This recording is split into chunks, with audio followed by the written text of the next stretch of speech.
দক্ষিণ ভারতের রূপালী পর্দার দাপুটে নায়ক থালাপাথি বিজয় রাজনীতিতে নেমেই প্রথম নির্বাচনে চমক দেখিয়েছে তার দল টিভিকে। তামিলনাড়ুর 234টি আসনের মধ্যে 108টি দখল করে সবাইকে তাক লাগিয়ে দিলেও মসনদে বসার পথে এখন বড় কাটা গাণিতিক সমীকরণ।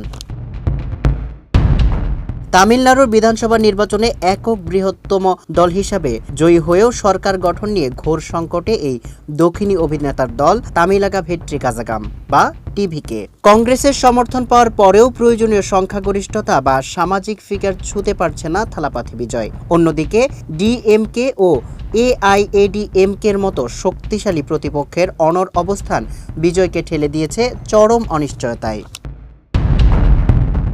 বিধানসভায় সরকার গড়তে প্রয়োজন 118টি আসন। বিজয় 108টি নিজের এবং 5 জন কংগ্রেস বিধায়কের সমর্থন মিলিয়ে 113 পর্যন্ত পৌঁছেছেন। কিন্তু জয়ের বন্দরে পৌঁছতে এখনো ঘাটতি 5 আসনের। এর মধ্যে বিজয় নিজ 2টি আসনে জয়ী হওয়ার একটি ছেড়ে দিতে হবে, যা তার দলীয় শক্তিকে আরও এক ধাপ কমিয়ে দেবে।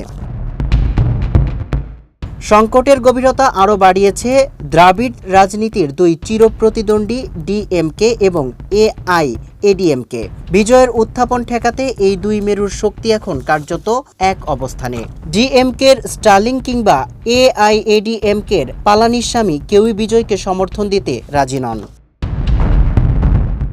এমনকি ছোট দল এবং বামপন্থীরাও এখনও রহস্যজনকভাবে নীরবতা পালন করছে। সিপিআই, সিপিআইএম এবং মুসলিম লীগের মতো দলগুলো বিজয়কে সমর্থন করতে অস্বীকৃতি জানিয়েছে। রাজ্যপালের সিদ্ধান্ত নিয়েও ঝুলে আছে ভবিষ্যৎ। বিজয় সরকার গঠনের দাবি জানিয়ে তামিলনাড়ুর রাজ্যপাল রাজেন্দ্র বিশ্বনাথ আরলেকারের সাথে দেখা করেছেন, কিন্তু রাজ্যপাল এখনও তাকে সরকার গঠনের আমন্ত্রণ জানায়নি। রাজভবন থেকে জানানো হয়েছে বিজয়ের কাছে স্পষ্ট সংখ্যাগরিষ্ঠতা আছে কিনা সে বিষয়ে তারা আইনি পরামর্শ নিচ্ছেন। সব মিলিয়ে পর্দার মারকুটে অ্যাকশন হিরো বিজয় এখন বাস্তবে রাজনৈতিক মারপ্যাচে আটকা পড়েছেন। তামিলনাড়ুর ভাগ্য কোন দিকে মোড় নেয় তা দেখতে এখন সারা ভারতের নজর চেন্নাইয়ের দিকে। সামিউল ইসলাম, মানব কণ্ঠ।